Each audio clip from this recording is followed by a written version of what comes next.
വിപിൻ ടോക്കിലേക്ക് ഏവർക്കും സ്വാഗതം. ഇന്ന് മേജർ രവി പാലക്കാടുള്ള ഒരു പൊതുയോഗത്തിൽ പറഞ്ഞ കുറച്ച് കാര്യങ്ങൾ വെച്ചിട്ടാണ് നമ്മളിവിടെ സംസാരിക്കാൻ പോകുന്നത്.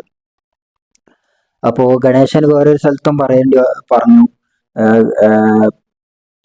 തൃശ്ശൂർ വന്നിട്ടുണ്ടെങ്കിൽ വേറെ എന്തൊക്കെയോ കാര്യങ്ങൾ വിളിച്ചു പറയുന്നു, പലതും ഞാനിവിടെ പറയും, എന്നെ പറയാനിതാക്കണ്ട സംഘികളെ എന്നൊക്കെ പറഞ്ഞിട്ട് കുറെ വലിയ വാചാലനായിട്ട് സംസാരിച്ച്. ഈ ഗണേഷ് കുമാറൊക്കെ ആരെ സന്തോഷിപ്പിക്കാനാണ് ഇത്തരത്തിൽ വ്യക്തിഹത്യ സുരേഷ് ഗോപിക്കെതിരെ ചെയ്യുന്നതെന്ന് അറിയില്ല. അതും ഒരു സഹപ്രവർത്തകൻ എന്ന രീതിയിൽ ഒരുപാട് കാലം പ്രവർത്തിച്ച് അദ്ദേഹത്തിനൊക്കെ കണ്ടിട്ടുള്ള ആള് എന്ന രീതിയിൽ അദ്ദേഹം ഇത്തരത്തിലുള്ളൊരു കാര്യങ്ങൾ ഒരിക്കലും പറയരുതായിരുന്നു. ആശയപരമായിട്ട് ആശയത്തോടെ പറയുന്നതിന് പ്രശ്നമില്ല. പക്ഷെ ഇത് എന്ന് പറഞ്ഞിട്ടുണ്ടെങ്കിൽ ഒരു വ്യക്തിഹത്യയാണ്.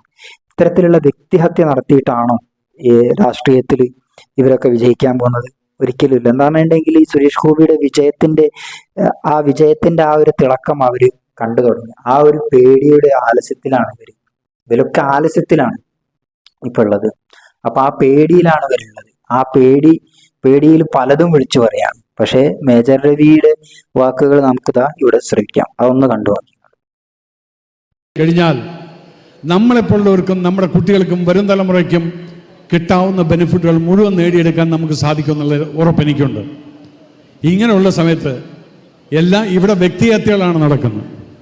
ഞാൻ ഇന്നാളെ കേട്ടു എൻ്റെ അനിയനായിട്ടുള്ള സുരേഷ് ഗോപിയെക്കുറിച്ച്, അതേപോലെ ഞങ്ങളുടെ ഫ്രട്ടേണിറ്റിയിലുള്ള ഗണേഷ് കുമാർ എന്തോ പരിഹാസ്യമായിട്ട്, കാരണം അദ്ദേഹം ബഹുമാനപ്പെട്ട മുഖ്യമന്ത്രി സ്റ്റേജിൽ എടുത്തിട്ടാണെന്ന് തോന്നുന്നു, അതുപോലെ തന്നെ മുഖേഷിനെ സ്റ്റേജിൽ എടുത്തിട്ട് അവരെ സൂചിപ്പിക്കാൻ വേണ്ടി പറഞ്ഞൊരു കാര്യമുണ്ട്.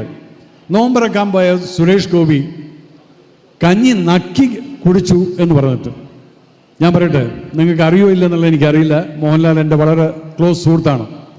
പലർക്കും ഭക്ഷണം കഴിക്കുന്നതിനൊരു രീതിയുണ്ട്. മോഹൻലാൽ ഭക്ഷണം കഴിച്ച് എഴുന്നേറ്റ് പോയി കഴിഞ്ഞാൽ ആ പ്ലേറ്റ് നമുക്ക് കഴുകേണ്ടി വരില്ല, അത്രയും വൃത്തിയായിട്ടായിരിക്കും അദ്ദേഹം ഭക്ഷണം കഴിച്ച് പോകുന്നത്. അത് ഓരോരുത്തരുടെ ശീലമാണ്. പക്ഷേ അതിൽ ആർക്കും ഒരു കുറ്റം പറയാൻ പറ്റില്ല. പക്ഷെ ഞാനീ പറഞ്ഞ ഗണേഷ് കുമാറിനോട് ചോദിക്കുകയാണ്, ഇന്ന് കേരളത്തിൻ്റെ ചരിത്രത്തിൽ ആദ്യമായിട്ട് ഒരു മന്ത്രി കറപ്ഷന് വേണ്ടിയിട്ട് ജയിലിൽ അടയ്ക്കപ്പെട്ടിട്ടുണ്ടെങ്കിൽ അത് ഗണേഷ് കുമാറെ നിങ്ങളുടെ അച്ഛനായിരുന്നു, മരിച്ചുപോയിട്ടുള്ള അച്ഛനായിരുന്നു, അല്ലാതെ വേറെ ആരും അല്ലായിരുന്നു. അപ്പം ചരിത്രം അത് പറയുന്നുണ്ട്. രണ്ടാമത് അസംബ്ലി കയറിയതുകൊണ്ട് കേരളം പഞ്ചാബാക്കും എന്ന് പറഞ്ഞതിൻ്റെ പേരിൽ മന്ത്രിയായിരുന്ന അദ്ദേഹത്തിനോട് രാജിവെക്കാൻ പറഞ്ഞ് രാജിവെച്ച് പോകേണ്ടി വന്ന ഗതികേടുണ്ടായിട്ടുള്ളൊരു അച്ഛൻ്റെ മകനാണ് ഈ പറഞ്ഞ ഗണേഷ് കുമാർ. ഇത് കേരള ചരിത്രത്തിൽ ആദ്യമായിട്ട് ഈ വ്യക്തിക്ക് മാത്രമേ ഉണ്ടായിട്ടുള്ളൂ. പിന്നെ വേറൊരു ചരിത്രം കൂടെ പറഞ്ഞു കഴിഞ്ഞാൽ, വെറുതെ നമ്മൾ ഈ കബേർഡിനകത്ത് സ്കെൽട്ടൻ വെച്ചുകൊണ്ട് പറയരുത് ഞാൻ വളരെ ക്ലീനാണ്, എൻ്റെ കൈകൾ ശുദ്ധമാണ്. നോ. ഗണേഷ് കുമാറിനോട് ചോദിക്കട്ടെ, എൻ്റെ അനിയൻ സുരേഷ് ആരുടെയും വീട്ടിൽ കയറി ചെന്നിട്ട് ആരുടെയും ഭാര്യയെ കയറി പിടിച്ചിട്ട് അവരുടെ ഭർത്താവ് വന്ന് മൂക്കിടിച്ച് ചമ്മന്തിയാക്കിയിട്ട് സെൽഫി എടുത്ത് ഫേസ്ബുക്കിലിടേണ്ട ഗതികേട് എൻ്റെ അനിയൻ സുരേഷ് ഗോപിക്ക് ഉണ്ടായിട്ടില്ല. അന്തസ്സുള്ളൊരു ഫാമിലിയിൽ നിന്നാണ്. അതുകൊണ്ട് പരസ്യമായിട്ട് നിങ്ങൾ ഇലക്ഷന് വേണ്ടി സംസാരിക്കാൻ വരുന്ന സമയത്ത് പേഴ്സണൽ ഹത്യകൾ ചെയ്യരുത്. ഇലക്ഷൻ്റെ നിങ്ങൾ എന്ത് ചെയ്യാൻ പോകുന്നു, നിങ്ങൾ എന്ത് വികസനമാണ് നടത്താൻ പോകുന്നത്, എന്താണ് എൻ്റെ ഗവൺമെൻറ് ഇവിടെ നടത്തിയിരിക്കുന്നത്, ഇതിനെക്കുറിച്ച് സംസാരിക്കാതെ പേഴ്സണൽ ഹത്യ. കാരണം ഇന്ന് അവർക്ക് നരേന്ദ്രമോദിജിയെക്കുറിച്ച് കറപ്ഷനെക്കുറിച്ച് പറയാൻ പറ്റില്ല. ബിക്കോസ് കഴിഞ്ഞ 10 വർഷമായിട്ട് അദ്ദേഹമോ അല്ലെങ്കിൽ അദ്ദേഹത്തിൻ്റെ മിനിസ്ട്രിയിലെ ഏതെങ്കിലും ഒരു മിനിസ്റ്റർ കറപ്ഷന് കേസിൽപ്പെട്ടിട്ടുണ്ടോ? ഇല്ല. അപ്പം അങ്ങനെ വരുന്ന സമയത്ത് ഇവരുടെ ചരിത്രം എന്തായിരുന്നു? അതിനു മുൻപേ ഉണ്ടായിരുന്ന 10 വർഷത്തെ ഭരണത്തിൽ നമ്മൾ കണ്ടതാണ് 2G സ്പെക്ട്രം, മറ്റേ കോട്ട. അപ്പൊ ഇത്രത്തോളമൊക്കെ പറയേണ്ടി വന്നത് എന്തുകൊണ്ടാണെന്ന് മനസ്സിലായല്ലോ. അപ്പൊ ഇത്തരത്തിലുള്ള വ്യക്തിഹത്യകളല്ല ഗണേഷ് കുമാറിന്റെ അടുത്ത് നിന്നും നമ്മൾ പ്രതീക്ഷിച്ചത്. എന്താണ് ഗണേഷ് കുമാറൊക്കെ എന്ന് പറഞ്ഞിട്ടുണ്ടെങ്കിൽ ഒരുപാട് രാഷ്ട്രീയത്തിൽ ഒരുപാട് ടേം പ്രവർത്തിച്ചിട്ടുള്ളതും അനുദിനം തന്നെ അദ്ദേഹത്തിന്റെ വോട്ട് ഷെയറിങ്ങും മറ്റുള്ള കാര്യങ്ങളൊക്കെ ഉയർത്തിക്കൊണ്ടുവന്ന് ജനങ്ങളുടെ ഇടയിൽ നിൽക്കുന്ന ആളാണ്. അപ്പൊ അദ്ദേഹത്തിന്റെ അടുത്ത് നിന്നൊക്കെ ഇങ്ങനത്തരത്തിലുള്ള വാക്കുകൾ വരിക എന്ന് പറഞ്ഞിട്ടുണ്ടെങ്കിൽ നമ്മളൊക്കെ പറഞ്ഞിട്ടുണ്ടെങ്കിൽ ഗണേശന്റെ ഒരു ഫാനാണ്. എന്ന് പറഞ്ഞിട്ടുണ്ടെങ്കിൽ രാഷ്ട്രീയപരമായിട്ടും നമ്മളൊക്കെ ആഗ്രഹിക്കുന്നത് അദ്ദേഹമൊക്കെ ഒരു മുഖ്യമന്ത്രി പദത്തിലെത്തി നല്ല രീതിയിലുള്ള ഭരണം ഉണ്ടാവും എന്നൊക്കെ നമ്മളെ മനസ്സിൽ വിചാരിക്കുന്ന ഒരു വ്യക്തി കൂടിയാണ് ഞാൻ. അപ്പോൾ ഇത്തരത്തിലുള്ള വാക്കുകളൊക്കെ കേൾക്കുന്നേരം പിണറായിന്റെയും വലിയൊരു തകർച്ചയിലേക്കായിരിക്കും ഇദ്ദേഹമൊക്കെ മുഖ്യമന്ത്രി ആയാലും വരിക എന്നുള്ളൊരു അവസ്ഥയിലേക്കാണ് നമ്മൾ ഇതൊക്കെ കാണുമ്പോൾ നമ്മൾ ചിന്തിച്ചു പോകുന്നത്.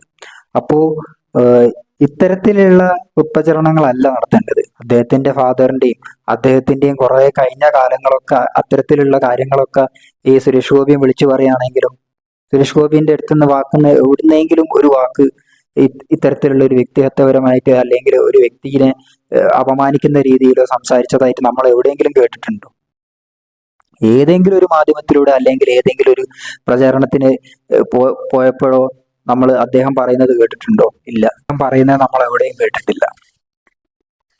അത് പറഞ്ഞാൽ അദ്ദേഹം ഏഹ്, പാർലമെന്റിലേക്ക് പോവാന്ന് പറഞ്ഞിട്ടുണ്ടെങ്കിൽ തൃശ്ശൂർക്കാരെ മാത്രം ഒരു ആഗ്രഹം മാത്രമല്ല, ഇവിടെയുള്ള കേരളത്തിലുള്ള ഒരുപാട് ആൾക്കാർ അദ്ദേഹം തൃശ്ശൂർ വിജയിക്കണം എന്ന് ആഗ്രഹിക്കുന്നുണ്ട്. അപ്പൊ ഇത്തവണ തൃശ്ശൂരുള്ള ആൾക്കാരെല്ലാരും തന്നെ ഒറ്റക്കെട്ടായി മെയ്മയും കൈമയും മറന്നിട്ട് അദ്ദേഹത്തെ വോട്ട് ചെയ്ത് വിജയിപ്പിക്കും തന്നെയാണ് പ്രതീക്ഷിക്കുന്നത്. അപ്പോ ഏതായാലും ഇത്തരത്തിലുള്ള വ്യക്തിഹത്യകളും മറ്റുള്ള കാര്യങ്ങളും ഒക്കെ തന്നെ വേണ്ടാത്ത രീതിയിലുള്ള കേസുകളും ഇല്ലാത്ത കേസുകളും എല്ലാ കാര്യങ്ങളൊക്കെ തന്നെ അദ്ദേഹത്തെ വിജയത്തിലേക്ക് കൂടുതൽ കൂടുതൽ ഉയരങ്ങളിലേക്ക് ഉയർച്ചയിലുള്ള വിജയത്തിലേക്ക് എത്തിക്കുമെന്ന് തന്നെയാണ് പ്രതീക്ഷിക്കുന്നത്. അപ്പോ ഇത്തവണ എന്തായാലും തൃശ്ശൂരുകാരെന്തായാലും ഇത്തവണ അദ്ദേഹത്തിന് തന്നെ വോട്ട് ചെയ്യുമെന്നും അദ്ദേഹത്തെ വിജയിപ്പിക്കുമെന്നും പ്രതീക്ഷയോടെ ഈ വീഡിയോ ഇവിടെ നിർത്തുന്നു. ജയ് ഹിന്ദ്.